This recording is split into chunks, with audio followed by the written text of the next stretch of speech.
Hello बच्चों, welcome back in my YouTube channel Anka education hub और मैं हूं पूनम कौशिक। तो चलिए स्टार्ट करते हैं हमारी सीडीपी की क्लास को। कल वाली वीडियो में बच्चों हमने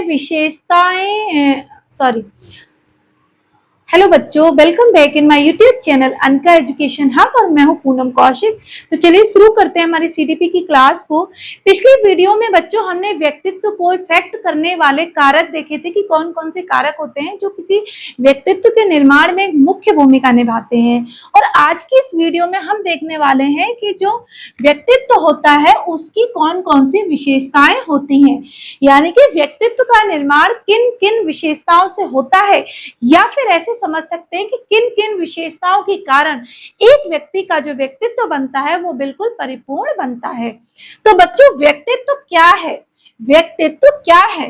तो जो ये व्यक्तित्व है, किसी व्यक्ति का हम समझें तो किसी व्यक्ति का क्रियात्मक, ठीक है, ज्ञानात्मक,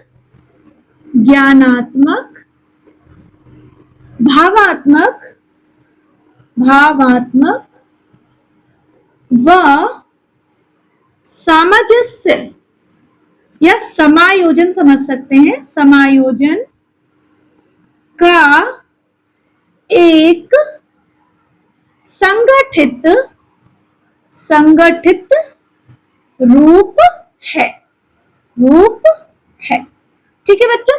तो व्यक्तित्व क्या है कि किसी व्यक्ति का क्रियात्मक, उसके ज्ञानात्मक और उसके भावात्मक व उसके समायोजन, इन तीनों चीजों से जब वो किसी चीज का समायोजन करता है तो इन सब का संगठित रूप ही हमारा व्यक्तित्व कहलाता है। अब अगर किसी व्यक्ति को हम परखते हैं कि ये व्यक्ति का कैसा व्यक्तित्व है, इसकी पर्सनालिटी कैसी है, तो हम कुछ विशेषताओं को उसके अंदर ढूंढते हैं। जैसे कि अगर देखा जाए, पहली विशेषता आत्मचेतना। आत्मचेतना का क्या मतलब है कि जब मैं अपने अंदर की आवाज को सुन सकती हूँ और मुझे क्या करना है ये मुझे पता है, तो यही मेरी आत्मचेतना कहलाती है। आत्मचेतना का अर्थ हम देखेंगे कि खुद को सुनना। जब कोई व्यक्ति अपने अंतर मन की बात को सुनता है और उसके अकॉर्डिंग अपने कामों को करता है तो ऐसा व्यक्तित्व विशेष तौर से उभर करके आता है। ठीक है। दूसरा अगर हम देखें बच्चों, सामाजिकता।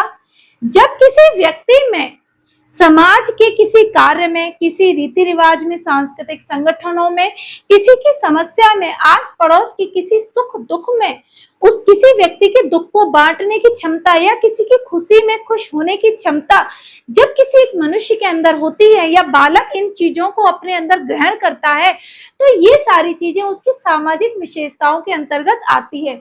यानी कि किसी व्यक्ति का व्यक्तित्व तब ज्यादा प्रगाढ़ रूप से माना जाएगा जब वो अपने आसपास के परिवेश को अच्छे से समझता है और सामाजिकता में पूरी तरीके से भाग लेता है, उनके रीति रिवाजों को समझता है, किस प्रकार का हमारा कल्चर है हम उसे अपने अंदर ऑब्जर्व करते हैं और वो चीजें हमारी क्रियाओं में दिखाई देती हैं। ठीक है। तो ये हो गई सामाजिकता। एकता व एकीकरण। जब हम किसी कार्य में एकजुट होते हैं या एक रूपता का प्रदर्शन हम करते हैं तो ऐसा व्यक्तित्व हमेशा उभर करके निकलता है।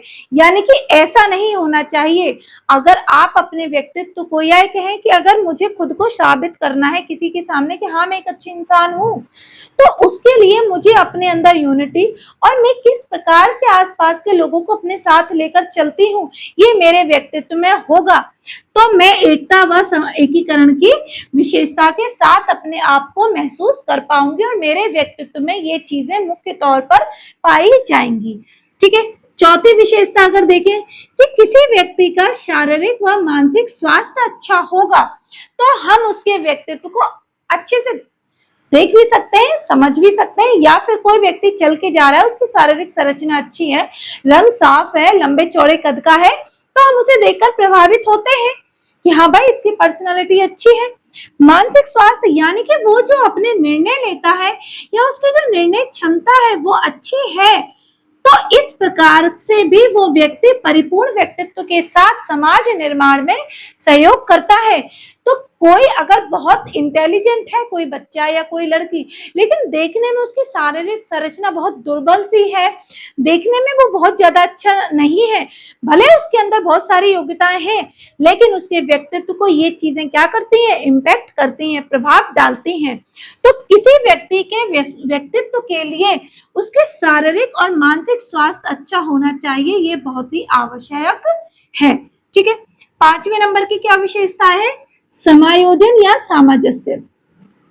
अगर मैं एक शिक्षक के तौर पर अपने सभी प्रश्नों को, अपने सभी टॉपिक्स को आपके साथ समायोजन और सामंजस्य बिठा पाती हूँ, या मैं जो कोई बात यहाँ से बोलती हूँ और आप अपने घर बैठे उन बातों को समझ पाते हैं, सुन पाते हैं, देख पाते हैं और उन चीजों को अपनी जिंदगी में महसूस कर पाते हैं, तो ये चीजें मेरे द्वारा समायोजन और सामंजस्य का काम करती हैं। और एक शिक्षक के तौर पर मुझे ये विश्वास होता है या आत्मविश्वास की भावना मेरे अंदर आती है कि हाँ, मैं एक शिक्षक के तौर पर अपनी जो भूमिका है वो सही निभा रही हूँ, और जो मेरा व्यक्तित्व है वो एक टीचर के रूप में निकल रहा है या एक टीचर के तौर पे उभर करके आएगा। तो किसी भी व्यक्ति के व्यक्तित्व में उसके समायोजन क्षमता और सामंजस्य की क्षमता भी होनी चाहिए, तो ही उसके व्यक्तित्व को और ज्यादा सराहना मिल सकती है। ठीक है, 6वां, विकास की निरंतरता। मुझे या किसी भी व्यक्ति को अपने आप को समाज में कुछ करना है या किसी को कुछ करके दिखाना है, तो हमारे अंदर विकास की निरंतरता होनी चाहिए। ऐसा नहीं कि हम एक ही चीज पर अटक गए, वहां से गाड़ी हमारी बढ़ ही नहीं रही, या फिर हम अपने किसी सेफ जोन को छोड़ना ही नहीं चाहते, हम किसी कठिन चीज को सीखना ही नहीं चाहते, अरे नहीं नहीं, इससे मेरे से नहीं हो पाएगा, ये मुझसे नहीं हो पाएगा। अगर हम कठिन चीजों को नहीं सीखेंगे तो कैसे हम अपने व्यक्तित्व में परिमार्जन कर सकते हैं, परिवर्तित कर सकते हैं? जो हम नहीं हैं वो हम क्यों लोगों को दिखाना चाह रहे हैं? या फिर जो क्षमता हमारे अंदर है, अगर हम उस पर काम नहीं कर रहे तो किस प्रकार से हमारा विकास होगा, किस प्रकार से हमारे व्यवहार में निरंतरता बनी रहेगी? तो किसी व्यक्ति की विशेषताएं अगर व्यक्तित्व के तौर पर देखें तो उसके अंदर विकास की निरंतरता सदैव पाई जानी चाहिए। ठीक है, 7वें, लक्ष्य प्राप्ति, यानी कि किसी भी व्यक्ति के अंदर उसके लक्ष्य को प्राप्त करने के लिए क्षमता होनी चाहिए, और उस क्षमता तक पहुंचने के लिए किसी की गाइडेंस भी जरूरी है। तो जब तक हमें एक सही निर्देशन नहीं मिलेगा, हम अपने व्यक्तित्व को सही तौर पर स्थापित नहीं कर पाएंगे। तो इसके लिए जरूरी है कि किसी बालक के व्यक्तित्व के निर्माण में उसको एक निर्देशित लक्ष्य की प्राप्ति कराई जाए और वो व्यक्ति अपने निश्चित स्थान बिंदु पर पहुंचे, जहां जाकर उसे लगे कि हाँ, मुझे यहीं तो आना था, मुझे यहीं तक तो पहुंचना था, यही तो मेरे सीखने का मुख्य बिंदु है, मेरी सारी सीखने की जो प्रक्रिया थी वो इसी के लिए तो थी। तो किसी भी व्यक्तित्व के उभरने के लिए, उसकी विशेषताओं का एक तरह से संगठित रूप देने के लिए उसको एक लक्ष्य प्राप्ति की जरूरत होती है। ठीक है, अंतिम विशेषता जो होती है बच्चों, दृढ़ इच्छा शक्ति। किसी भी व्यक्ति के व्यवहार में या व्यक्ति के व्यक्तित्व में दृढ़ इच्छा शक्ति है तो वो किसी भी प्रकार की समस्याओं को पार कर सकता है। उसे कोई फर्क नहीं पड़ता गड्ढा 8 फीट है, 9 फीट है या फिर 10 फीट है।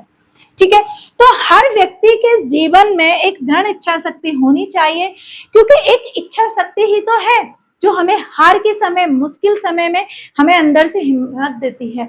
और जब हमारा आंतरिक मन हमसे ये कहता है कि हाँ, मैं ये कर सकता हूँ, तो वही चीजें हमारे व्यक्तित्व को उभारने में मुख्य भूमिका निभाती है।